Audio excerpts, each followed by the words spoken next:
Good evening and welcome to State of Business. You're with me, Madhusha Tavapalakumar. Let's take a look at tonight's headlines first. Sri Lanka ready to host United Nations Day of Vesak. And multiple issues delay implementation of Global Tea Promotion Campaign. Now the stories in detail. Sri Lanka will host 2017 United Nations Vesak Day celebrations for 3 days beginning from tomorrow. This is the first time Sri Lanka is hosting this event. The International Day of Vesak celebrations will include an international Buddhist conference for which over 400 delegates from more than 100 countries will participate. The opening ceremony will be held at the BMRCH tomorrow and Indian Prime Minister Narendra Modi will be the chief guest. He was expected to arrive in the country this evening. The President of Nepal, Bidya Devi Bandari, will attend the closing ceremony, which is scheduled to be held at the Sri Dalada Maligawa on Saturday. Chairman of the Sri Lanka Tea Board, Dr. Rohan Pettiagoda says the fund for the International Tea Promotion Campaign has risen to around 6 billion rupees. However, the authorities are yet to kickstart the tea promotion campaign due to multiple reasons. Our television's Ismail Zid spoke with the chairman of Sri Lanka Tea Board, Dr. Rohan Pettiagoda, to get a clarification. The global campaign will be implemented to promote Ceylon tea under the lion logo in 12 countries. The campaign was planned to start in the year 2012. The chairman of the Sri Lanka Tea Board said they were forced to put off the campaign due to the shortcomings in the tender procedure to select marketing firms to carry out the campaign. The fund for the promotion campaign was created in 2010 by introducing a tea promotion and marketing levy of ₹3.50 for every kilo of tea exported. So to some extent this campaign has been going on in terms of approaching promotion side of exhibitions, of trade fairs and so on. And we also have promotion offices in Beijing, in Moscow and in Dubai, which are doing promotional activities as part of the campaign. I think what you're referring to is when are we going to have a big media blitz and push the Ceylon tea idea in our key markets. This has been planned for some time. It's got stuck basically because the procurement procedure, the tender procedure associated with buying advertising services in foreign countries is very complicated. And to be transparent and to have a system that is auditable is not easy. And because of the problems, the complexity of the tender process, the whole initiative has been stalled. I'm very unhappy about it, but at the same time we are accountable to the public. No one wants to see any of this money being misused. Speaking further, Pettiagoda said the tea industry should focus more on the quality than the quantity when exporting tea. He also noted to see a better future in the tea sector, the industry should ease regulations. I think the tea industry has a very bright future in Sri Lanka. The one thing that is slightly counterintuitive in this industry is that we shouldn't focus on volume. I think it's wrong. Mercedes doesn't depend so much on how many cars it makes as how good those cars are. Our challenge is pretty much the same. We are in a premium segment of the market. So what I want to see is maybe less tea, but certainly more value being incorporated into the tea.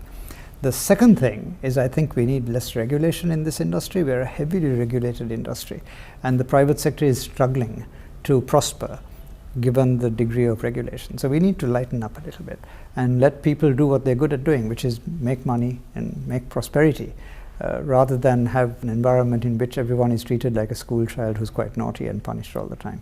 Director of Industrial Products of the Export Development Board, Chitranjali Disanayaka, says they have identified the red roofing tile industry as having a huge potential to grow in the international markets.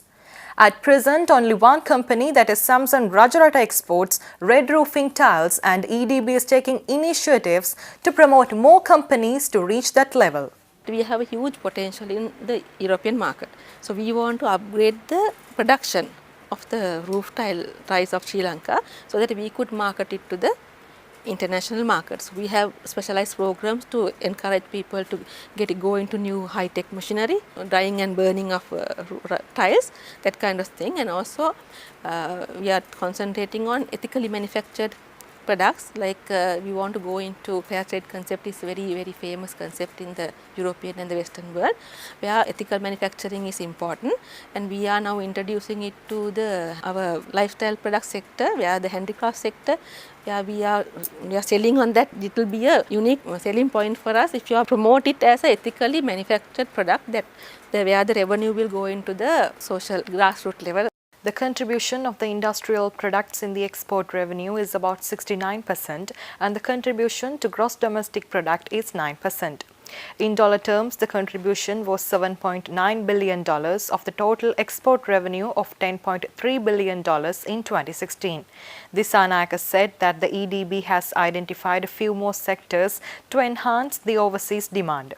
If you take the footwear sector, which is a very small sector, but we are doing some product development programs for the sector, because we want to increase the quality of the product, and we want to get a technically specified product made out of footwear, because our footwear is not famous in the world because we are not doing a technically correct shoe there. So we want to upgrade the sector so that the sector will be ready at least to not to do the shoe itself, but to do a component of the shoe. There we can concentrate on getting into the value chain. So that is we have in future what we are trying to do, and also going to encourage exporters to go into more high-tech, high-value products. Let's take a look at more news after this break.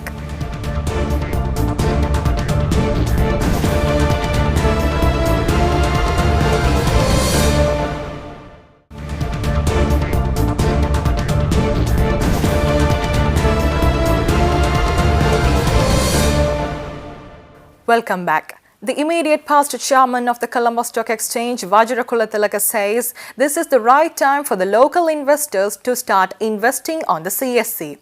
In an exclusive interview with Art Television, the veteran investment banker said the right way to invest on a share market is to invest when markets are low.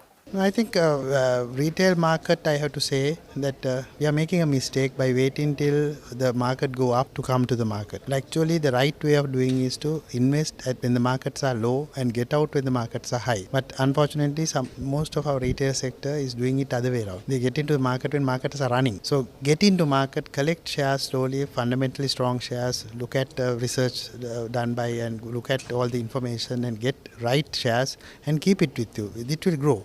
The country has a future. This is one of the few countries that you can say there's peace.